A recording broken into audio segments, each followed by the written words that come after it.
Hello, and welcome to the podcast. This is your host, Santos, and I'm joined with... Danny. joined by, actually. Yeah. Oh, I messed it up. Oh, do it over. God damn it. This is like the fifth try. It's fine. Everything is fine. What's going on, man? Not much. Same old. Just a lot of gaming. A lot of downtime. A lot of gaming. So I heard you were playing, what's that Microsoft game? Microsoft Honey, I Shrunk the Xbox. And Grounded, yeah. I've been playing both those games. And how are you liking those games? Very much so, in fact. So I kind of got burnt out on Final Fantasy 14. So I'm taking like a short hiatus until I get back into it. So in the meantime, I've been playing, like I said, a lot of Flight Simulator 2020, which is fantastic. There's some minor gripes and issues that I have with it, but it is a new game, and it will get patched, and it will get better as time goes on. Mm-hmm. So it's people joke that it's the new Crysis. It's one of those games where you can get you can have an amazing CPU, you can have a 2080 NVIDIA card, and it'll still have trouble streaming all of the data for the world, for the map. And it'll chug along a little bit if you're on ultimate settings on with a beefy computer setup. Beefy. It is a very gorgeous game, like I said. I'm still what settings are you playing it at? I'm on high right now, actually. I tried going on ultimate, and it just I'm at sub 30 frames. Did your computer just go nope? Nope. F out. Nope. I'm done. Nope. I'm gonna lie down here. But no, it's fun. It's a very chill game. I'm learning all the different processes of learning how to set up autopilot, reaching out to the flight tower, command tower to take off and land. And it talks to you too, right? Doesn't it have a speech to text? I haven't messed with. I'm just doing the pre-chosen commands on how to respond and how to yeah. So apparently when you go to the actual flight towers in the game, it gets you the chatter, and the chatter is done by Microsoft Voice, so it's talking to you in robotic voice. Yes. But it's all personal to whatever your plane is, so whatever your call letters are, and whatever so it calls you by that. Mine's a really long flight number. Why? And I don't know, but it's funny hearing it get spoken. You can change that, right? You can actually put it into human words if you wanted to. I didn't know that. But now I do. I believe so. You could be but, and that could be your flight number. I like it. But no, my most recent flight was taking off from my local airport here in Florida, all the way to Colorado, and I landed, and it was great. I just kind of put it in the background. I took off. I put it on autopilot for a majority of the flight because I was flying a 737 Boeing jet. And then once I reached Colorado, I landed, and it's a great game. Like I said, there are a lot of minor issues that kind of annoy me. It is a game that it's not fully modeled. It's impossible to do that. So a lot of the data, a lot of the imagery that you see when you're flying is going to be taken from satellite imagery, and through that they can kind of figure out topographically what's high and what's low. To give that illusion of there's depth around in the world as you're flying. But me growing up playing, Flight Simulator 98, I used to go to the cities and do dumb things like fly around the bridge and fly underneath or land on the bridge or on the streets or what have you. And whenever you see a highway, it's fused to the ground itself because it's again taking topographic imagery, and so it can't differentiate what's actually above the ground versus what's touching the ground. unless it's specifically modeled, like the Brooklyn Bridge or the Golden State Bridge. So in this one go at it, it was bizarre. There's some weird hitboxes. So I flew in New York, and I was gonna fly underneath the Brooklyn Bridge, as it were. And Of course, that's what you do when you have an airplane. exactly, that's totally what you do. Although probably couldn't get away with it nowadays. No, too No, not soon, at man. all. Too soon. Too soon. Anyways, let's not go down that rabbit hole. So I tried flying underneath the bridge, and I exploded. And I don't know why I exploded, but I did. And so when you do crash into something, or you crash land, or something catastrophic happens, it doesn't play out what happens. You just go into like a dark screen. It just fades to black real quick. So Yeah, it's I not. think that's probably for the best. I don't think you want catastrophic airplane damage in this flight simulator. I mean, I do, as weird as that is. You're a very sick man. No, I only mean that in the sense that, like, if I'm like, yeah, that it is morbid, sure. But it's supposed to be Do you want to like lose the engine and be like, engine 1 is down? Well, is that what you want? so you can actually have that happen. You can have an engine burning out and catching on fire, but it won't actually catch on fire. It'll just smoke.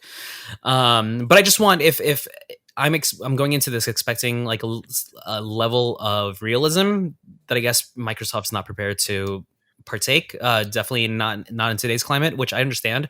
It's still just it's a bit of a letdown, because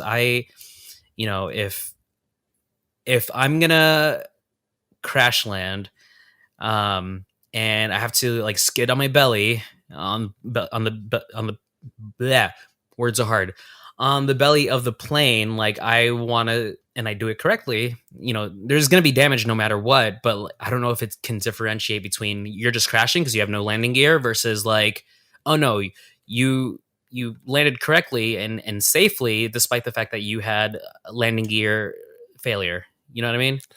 Yeah, I kind of feel like they'll probably mod that in. I feel like modders. I feel like that definitely will happen. I just want a little bit more realism in my flight sim. That's all. Nothing to do anything stupid like crash into a building or what have you. Did you fly around your hood? I tried flying from the Orlando airport to my my hood, as it were. It's a big patch of brown. I think the imagery that they took was wait, wait, hold on. Let's back up. Is your neighborhood a big patch of brown? I mean, I could. It's Florida. But no, like the imagery that I was greeted with was a lot of like, it seemed to be like deforested areas, which eventually came to be what the neighborhood is like.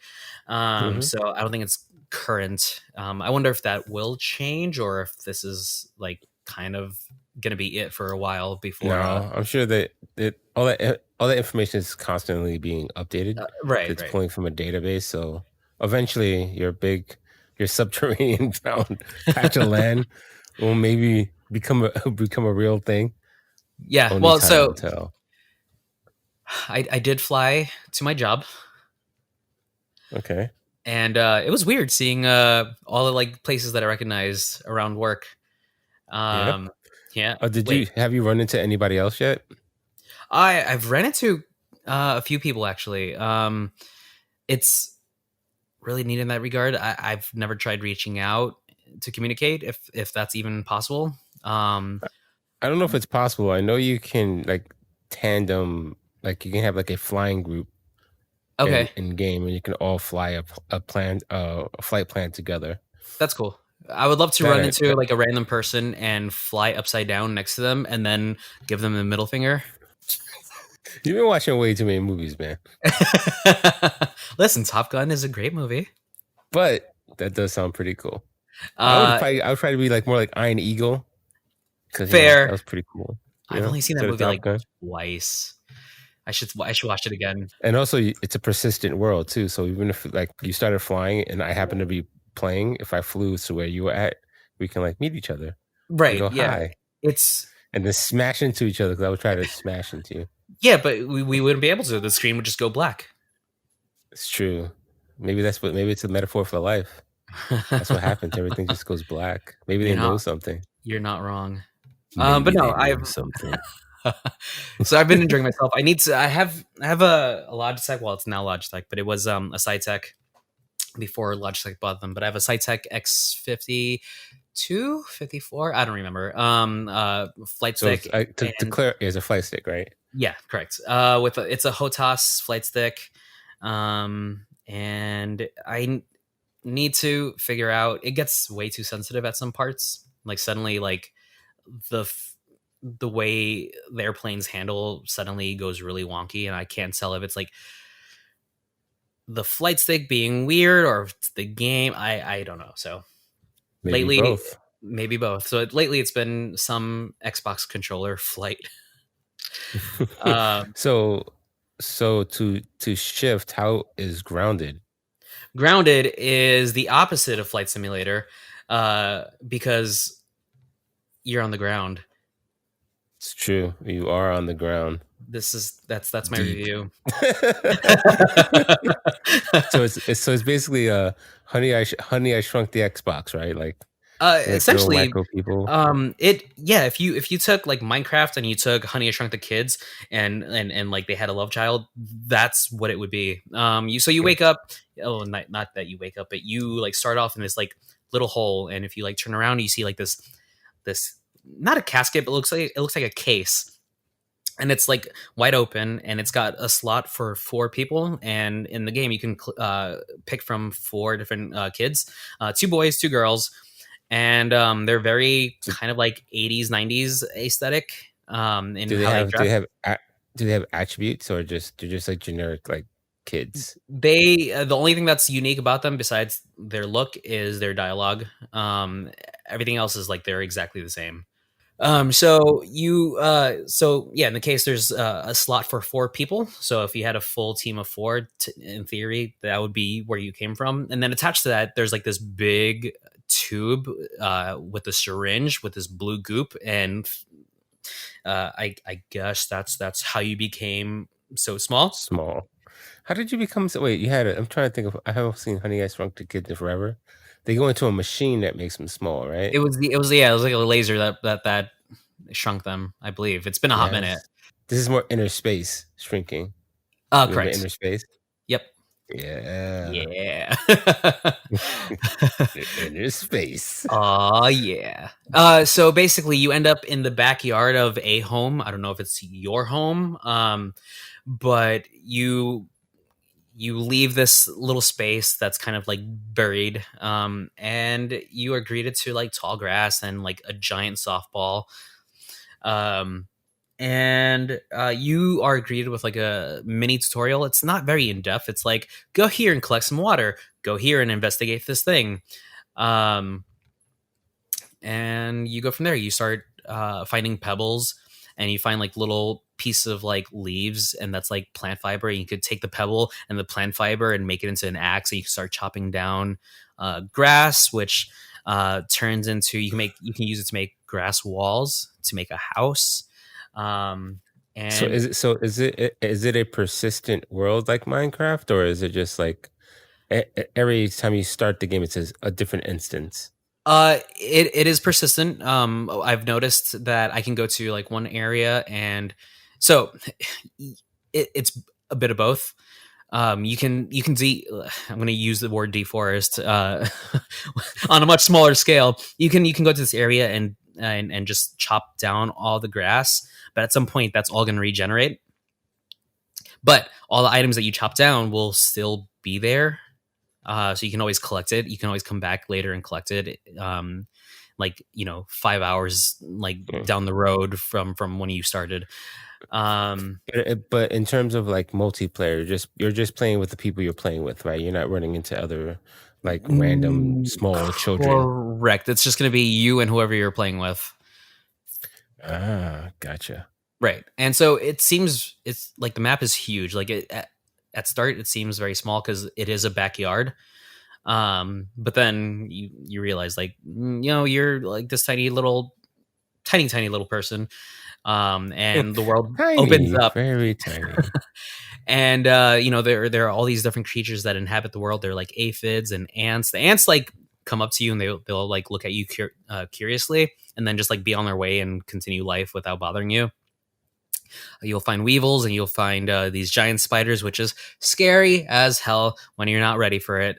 Um, and yeah, it's just basically survive and investigate why you are small or how you can return to normal size.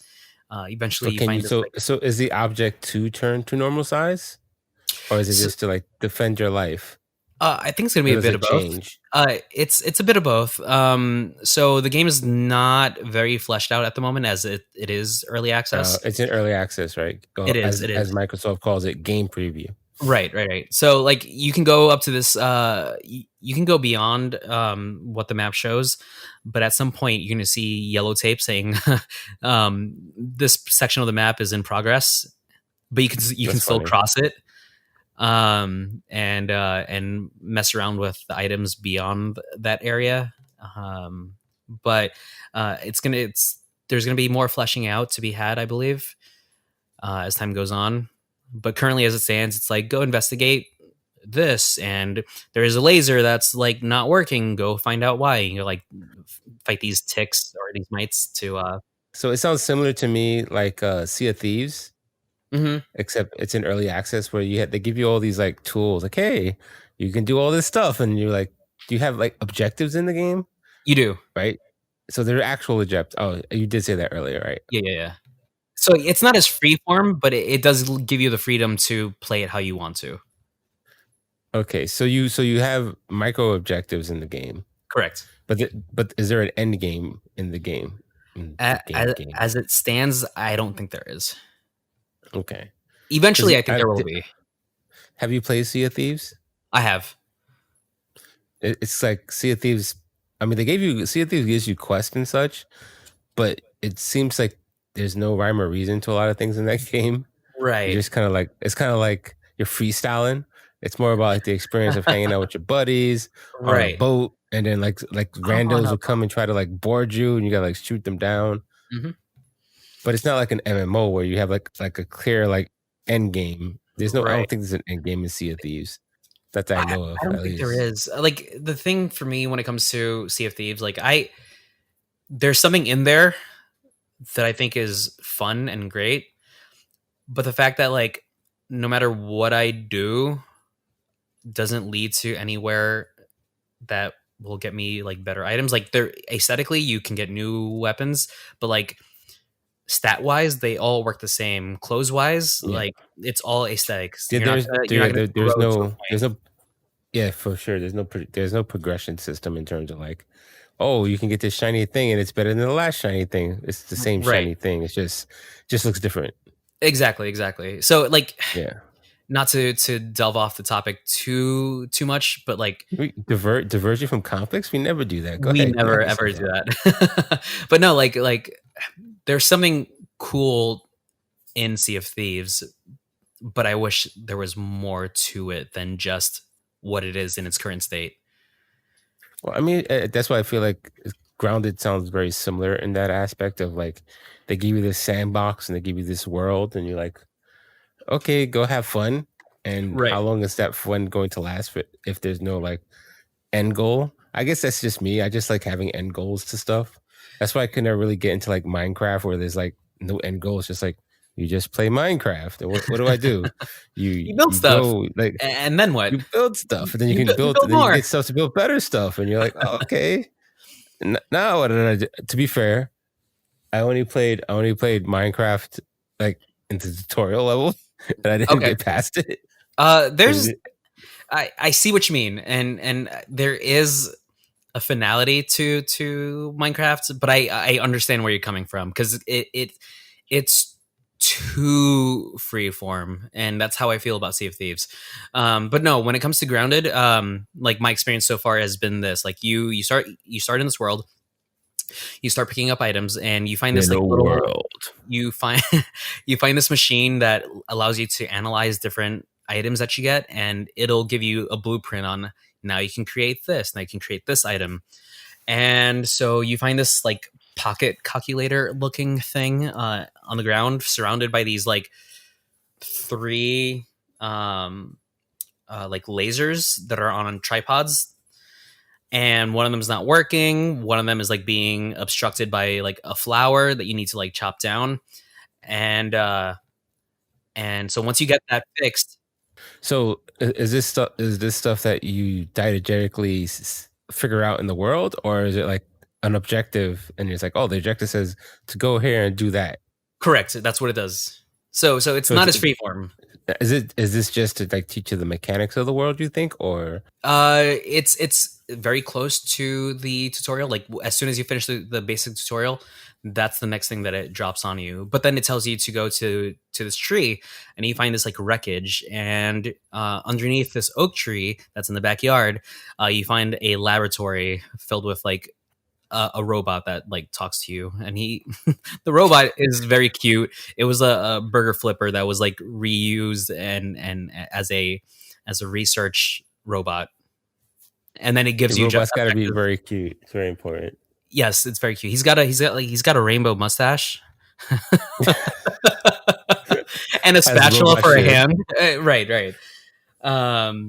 So I'm sold. I want to play this game now. I gotta see this robot. I gotta see this robot in person. it's almost like very 70s in its design, and I kind of love it for that. Which is weird. You think it'd be more 80s, given that they're trying to be Honey, I Shrunk the Kids. Right. Aesthetically, it seems like it's of that era, but it's Wait, got no, its Honey, I Shrunk the quirky Kids was his charm. 90s. What am I talking about? Anyway, Was it really? I thought it was like late 80s. I don't think so. I'll Huh. look it up. Continue to talk while I type. So yeah, it's been a lot of fun. It's just us trying to survive. Sorry, I say us, but I've been playing with my friend Laura, and Maybe we'll get Otter on here one day. I'm sure she would be down for that. Oh, it's on the cusp. It's at 1990, 98, 9, 1989, I should say. 1998. 1998, 2011. Like, wait, what's What? is time breaking down again? God damn it. So yeah, I'm curious to see what that game ends up being. The more they work on it, the more they expand on it. Well, I assume they're trying to make it like the new thing is make everything a platform. So I'm sure that's the route that they're trying to going for Please now. no, not everything has to be a platform. Everything's like it's a games as Games as a services, service. man. Oh, for sure. I mean, it makes sense. I mean, for a game like that, it seems to be makes more sense than say like that Avenger game that's coming out, which is kind of games for service, and you're like, okay, but then it's what? cool. The cool thing about this game, and this is like me, like just hypothesizing, or like just me thinking beyond probably what they're going for. But in this world, like they have a really nice skybox. Like everything that's super duper far away is going to be like blurred out, like bokeh. But like in one section, you can see like this rotating sign that's either like a gas station or like a supermarket. You can see other houses in the far backyard, or from beyond the fence.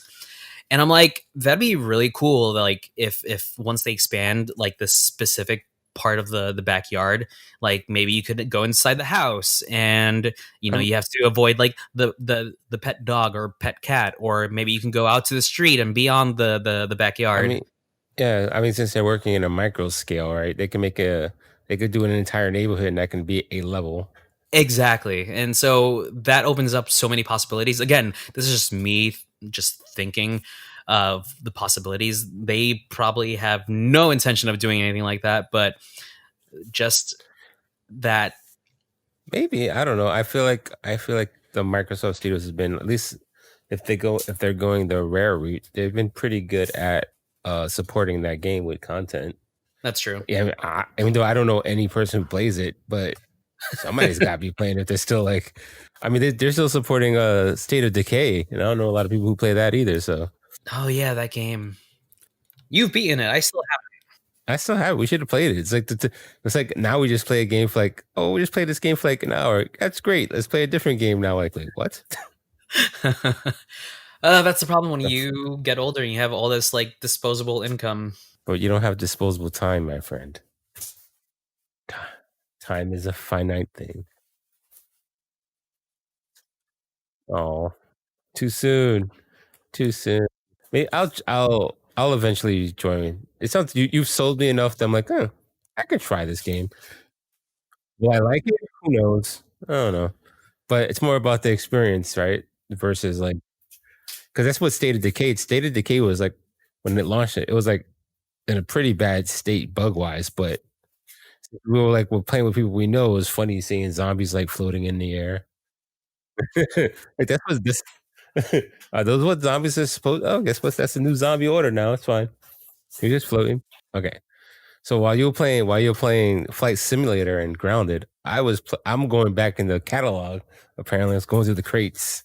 Actually, I was just going through Xbox Live's Game Pass on. Was it yesterday?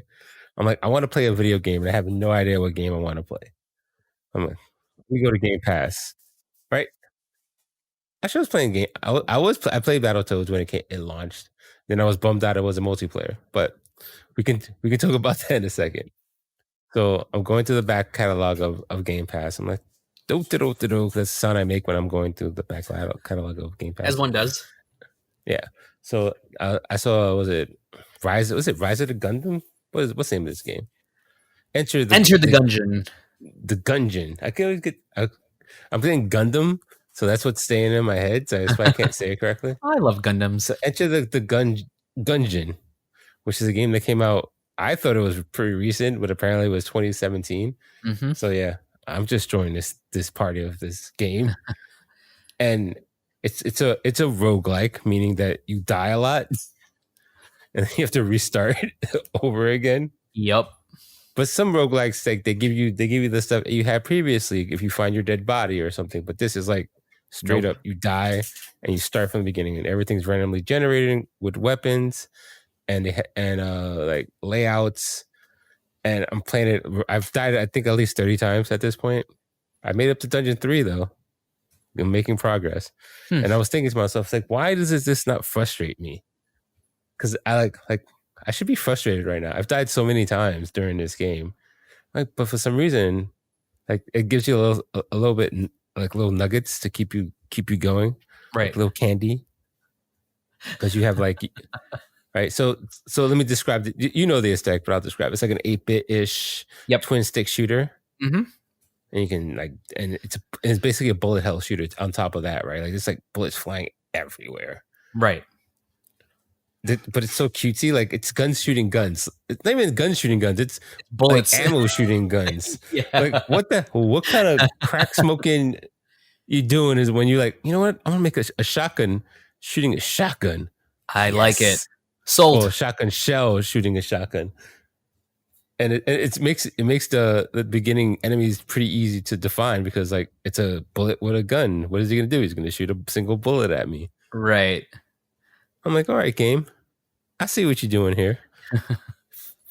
And everything's all cutesy, and I think maybe the aesthetic and like the humor of the game, like it's what's keeping me from like raging at my monitor right now. But I find it kind of adorable. I feel that. Yeah, it's style wise. I think the game has a great style. The enemies, the characters that you play as, all cutesy, like as you said. It's not frustratingly difficult once you get a hang of it and you get a feel for how the weapons act, how movement goes. Once you recognize the patterns or once you recognize the enemies and their patterns, the game kind of opens up for you, or at least that's how I feel. Well, they do a good job also because there's like people in dungeons in the game, and those people give you like objectives, or they give you a like. In one case, you find a guy who can manipulate the elevators. So if you get him all this stuff, you can skip levels going forward. So that and you do that like it happened like every other level I was playing where I would get something new. Like, oh, and now I got this new thing. What does it do? So like it does a good job of giving you a little bit of stuff in terms of like, all right, this is close, soul crushing, but hey, look, you got a new guy to hang out with. I'm like, all right, got a new guy. I still Cool. haven't figured out what the familiars do. Like there's like Uh, a chick with like a dog, and I don't, the dog doesn't do anything that I see. uh, I don't know if I've unlocked any of that stuff. I have found like secret passages that you have to go through the like fireplace. I don't know if you've done that yet, but I feel like there's so much to just accidentally stumble into, and it makes the game more difficult in certain aspects, but also it keeps the game fresh and interesting. Yeah, it's pretty interesting. I like it. You know, I'm sure I would have liked it better when it came out, but hey, I'm starting to play it now. It's fine. Now they need to So make it that's into a co-op game. it is a co-op game. Is it? But it's not Yeah. online co-op, right?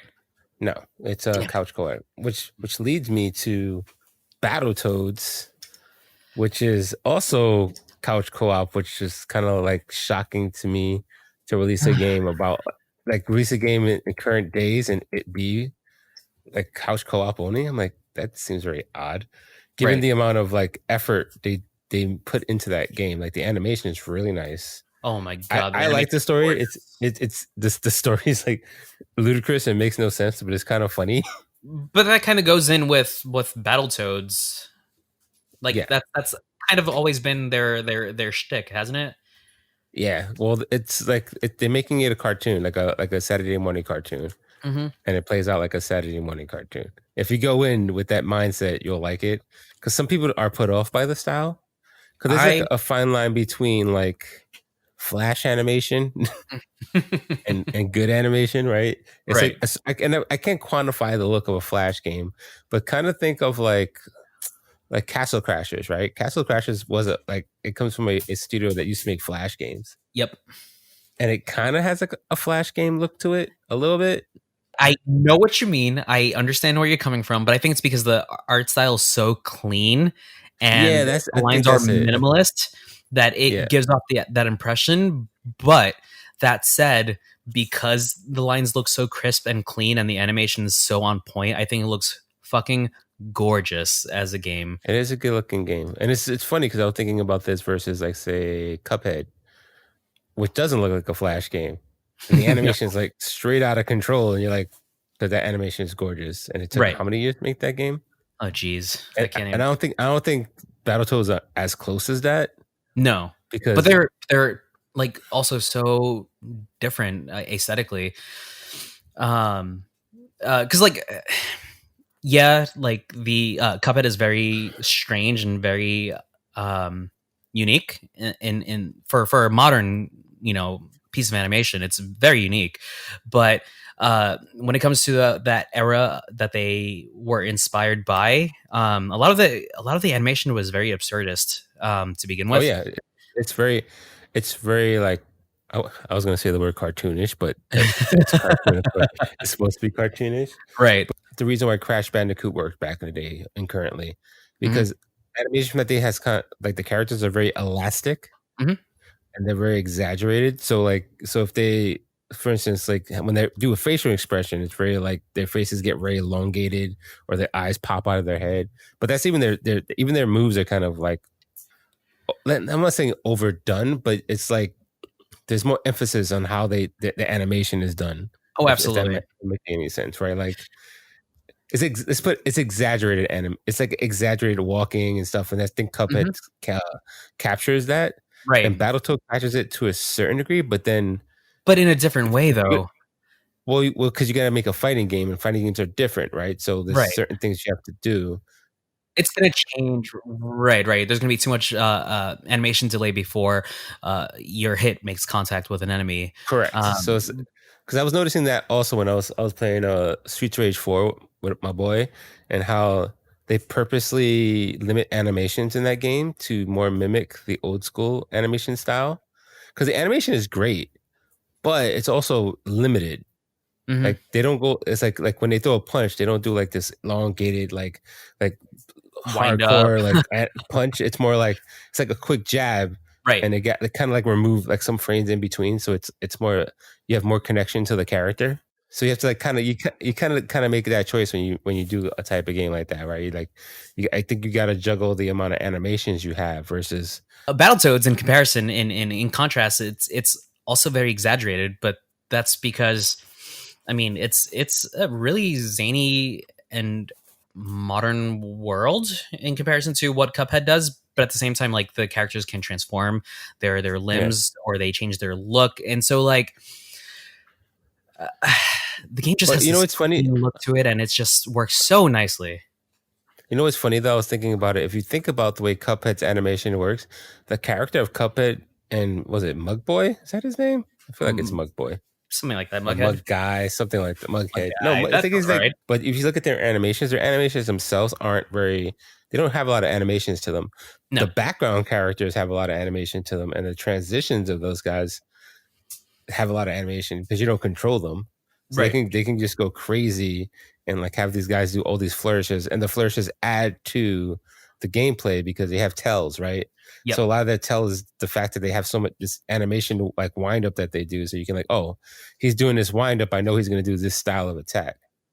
So, on that note, when it comes to the differences, I one thing that I was not a fan of when it comes to Battletoads was the humor, the You didn't like dialogue. it? I thought it was pretty. I thought it was pretty funny. At least, so I only did the first level, and I was fighting that pig. I think it was a pig. Yeah, Was it? the pig. And like the dialogue between like him and the toads, or once I like beat him, and then there's like a little back and forth dialogue between the Battletoads. Like it just wasn't, it wasn't meshing with me. Um, I thought it was a little too hokey. Like they were really trying hard to be funny, and it just wasn't coming off that way to me. I think it lives in this strange world where the game is supposed to be retro, so it's got like a retro humor, like from like the 1990s, Right. It's which don't TMNT, but necessarily, in the modern day. yeah, so it doesn't quite mesh with modern sensibilities. And also, I think it like it scatters a thing between being adult humor and children's humor. I could see that. But I don't know. I don't know if kids are gonna play Battletoads because the game is hard.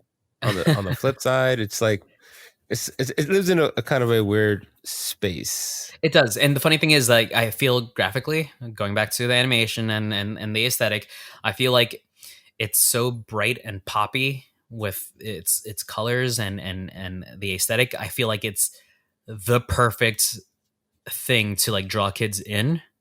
Yeah, but you think about the original But all the kids Battletoads too, want, right? Like the yeah, original Battletoads, it's you go in that game, you're like, oh, this is like cute, and like, oh, this is I love this style, and then you right. play it, and it punches you in the face really hard. Oh And you're like, this game God. is really like honestly. I'll go on a tangent. I was playing the original Battletoads because it was on the rare. You remember the rare collection? Mhm. It was called Rare Replay, Yep. and I have like 6 million copies of that Rare Replay, by the way, because they just giving that shit out for free constantly. But anyway, so I was playing Battletoads, and there's save states in there. And I got halfway through with save states, and I still got to a point I couldn't pass it. Are you? Was it the when you're riding the vehicle, trying to avoid No, the obstacles? that was easy to save state pass. Or was it the thing where How you had to like drop down and like stop the bomb from blowing up or something? that's you got it. That's Yep. you're racing that rat, right? And you have to make it to the end, and you get to the point where he runs so fast you can't catch him. Oh my god, that's where I was stuck. I assume you How? got stuck there as well, How? right? How? Like I don't think I got far even in the original when I was a kid, and that's when I had reflexes. So like, Right, right. But here's the thing though, like games back then were kind of a different beast because you're a kid. Like back in the day, video games was very much seen as like it's the little kids thing. It's things kids do. Adults don't really play video games. So since they don't, since you know they don't have disposable income, they're not going to buy a lot of games. So since game rentals are a big thing, you know, you had your local mom and pop rental places or your Blockbusters or whatever you had. Mr. Hollywood, was it Mr. Hollywood? Anyway, that was it.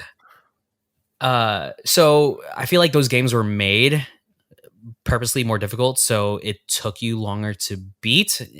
And then in that way, you were forced to rent a game longer if you were a kid and you really I were don't. enthralled with.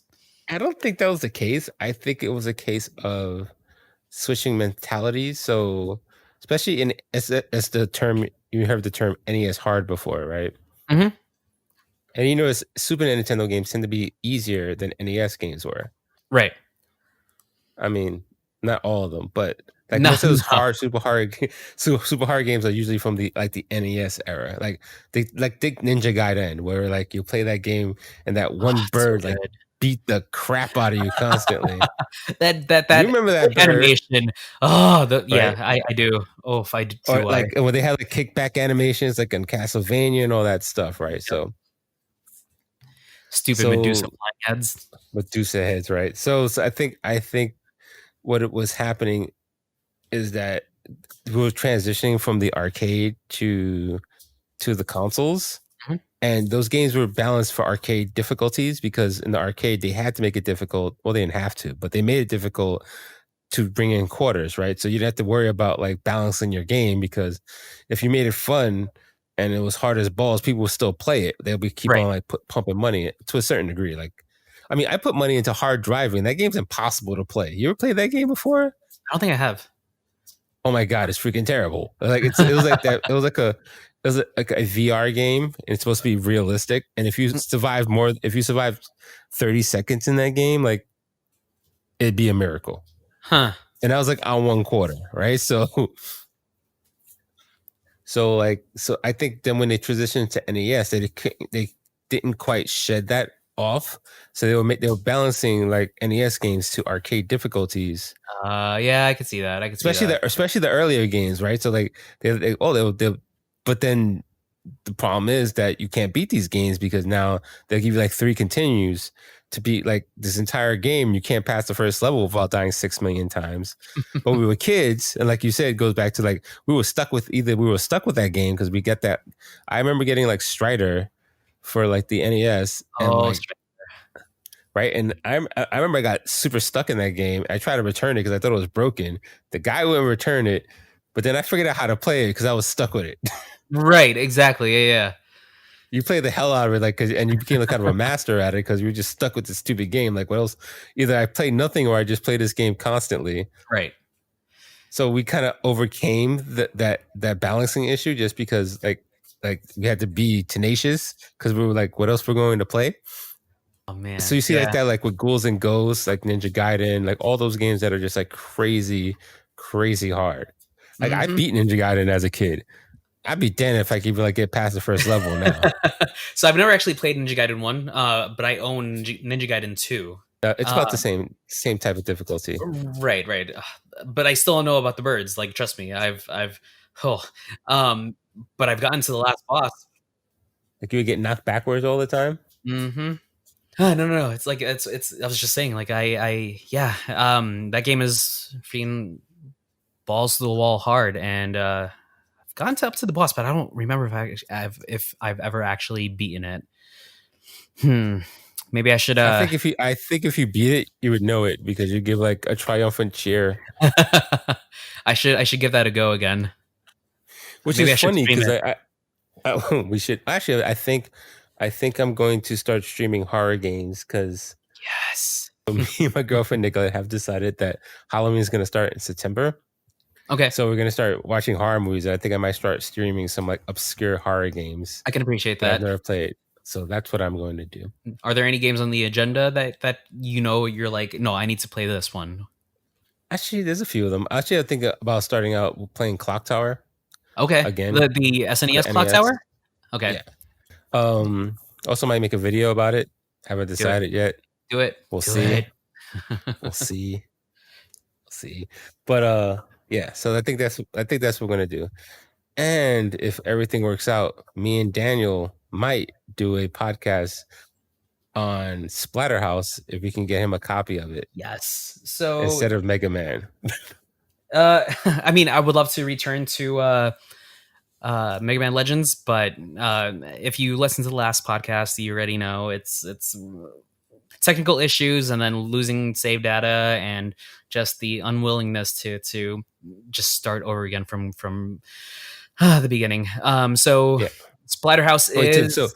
Wait, so to be clear, we're talking the remake of Splatterhouse, not the OG Splatterhouse. Correct. Although I had played that quite a lot on the Genesis, but Yeah, I Splatterhouse 2, which always just scared the wanted. crap out of me as a kid. It was a really well done game. Does the part in Splatterhouse 2 when right before I think you go to the hell level, Hmm. they do like he leans down, he does a chant. I remember that scaring the crap out of me. I was like, was he? Is he gonna call? Like I've seen enough movies like Evil Dead and the such where like somebody does play some kind of chant and some demon comes up in their house I've been because here some before. No, jackass, right? So I'm like, so that would scare me. It doesn't scare me now. It scared me back then. Sorry, I just need to get that out of my system. I'm okay now. no, you're good. You're good. No, I've always wanted to Honestly. play Splatterhouse, the remake, the reboot, whatever, reboot. Re And I Remaster? No, it's a remake. is it a remake? It's a remake. Well, The remake of the first one? kind of, I sort of. It follows the same story as the first one. Like, it's like, interesting. when is it a reboot? When is it a remake? Who the fuck even knows anymore? I don't know. But it's Um, the newer one when they try to. I guess we'll call it a reboot just for the sake of everything. So the reboot of Splatterhouse, yes. or a soft reboot. Actually, I think soft reboot would probably be the most apt way to describe it. No, I've always wanted to play it. I never got around to it, and you would think that it's a game that would be not very sought after, but I mean, it's not. But people are asking for like $30 a copy, and I feel like I used to see a game all the time going for like $5, $10. Yeah, Uh, Splatterhouse is not worth that. Though it does include the other games in the series, so that's does a it thing really? that's in there. Yep, has every Huh, single Splatterhouse in it. interesting. And I it's been delisted. actually have Splatterhouse on disc because I think I bought it on sale for like $15 back in the Hmm. day. But yeah, no, I really want to get down and try it. It'd be fun to have us both play it and talk about Yeah. it. Um, And since Halloween's coming up, it makes perfect sense to play a Hell yeah. video game that's based on a horror a movie or horror. Well his design is clearly based on Jason, right? Like Right. that was back in the day when like Japanese would just outright just steal like IPs Hmm. like all the time. I mean, So yeah, looking to grab a copy, but I don't know if I'm willing to spend $30 on it. no, do And not spend $30. it's been delisted from Steam, so that's not an avenue I can go through. Has it really been listed from Steam? Yep, there's no way to buy it Interesting. for PC anymore, Hmm. unless they made a Interesting. physical copy for PC, which I don't think they did. I don't think so. Maybe, I don't know. Well, we'll see. We'll see if we can track down a copy of this game for him so we can actually play it. That'd be awesome. This guy, Um, this guy on eBay is selling it for the manual for $9. Jesus Christ, really? What is wrong with this world? Anyway, so that's our future plans. We're almost at the 1 hour mark, so I think it's a good time to shut up and stop talking. Well, before we head on out, I do want to make one mention. Um, some sad news, actually. It's not straight up aligned with video games, but still, as somebody who partakes in a lot of nerdy, geeky things, including comics and Marvel movies, the unfortunate passing of Chadwick Boseman. Yeah, it's pretty sad. It came out of Uh, nowhere. He was yeah, fighting. Seems like he was fighting cancer for like a good 4 years, which means that he was fighting cancer when he did Black Panther. right. And that's a testament to like just what kind of character he was. He was a very strong individual, and it's sad to see him go. No, I'm depressed. All right, so yeah, so rest in peace, Rest in peace, Chadwick. Wakanda forever. Wakanda forever. And I'm sure there's a lot of people there that still think Wakanda is an actual like place, Oh, and I'm I think sure. that's all right. I think that's pretty funny, and also like I'm all right with that. You could think Wakanda is real. It's cool, but It's fine. I think we're done. Yeah, I would say so. There's not much else on my agenda that I wanted to talk about. Nope. Thank you for listening to the podcast. Yeah, for sure. Be kind to each other, and we out.